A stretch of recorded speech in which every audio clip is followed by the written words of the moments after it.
छोराछोरीले आज आलु परोठा खाने मामु भने अनि आलु परोठा बनाउनलाई आँटेँ, ढङ्गसँग चाहिँ छैन, त्यही पनि ट्राई गरेँ। अनि आलु उसिनेर राखेको थिएँ, अनि आलुलाई मजाले मजाले मिचेँ, अनि त्यहाँबाट पिठो हालेँ,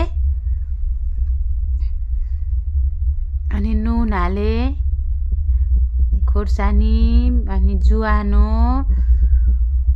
बेसार, अनि धनिया र खोर्सानी हालेर त्यसलाई मिक्स गरेँ। अनि थोरै थोरै पानी हाल्दै त्यसलाई मजाले मिच्दै मिच्दै डो बनाएँ। अनि एकछिन भिज्न दिएँ, अनि परोठा बनाउनुतिर लागेँ। अनि अलिअलि गिलो गिलो जस्तो भएछ, त्यही पनि पिठोमा चोपेर अनि बेलेँ।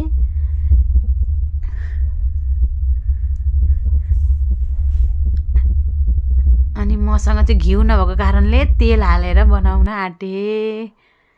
अनि भयो, कति राम्रो भयो, नरम पनि मिठो पनि भयो। फर्स्ट टाइम बनाए तापनि राम्रो मिठो भयो।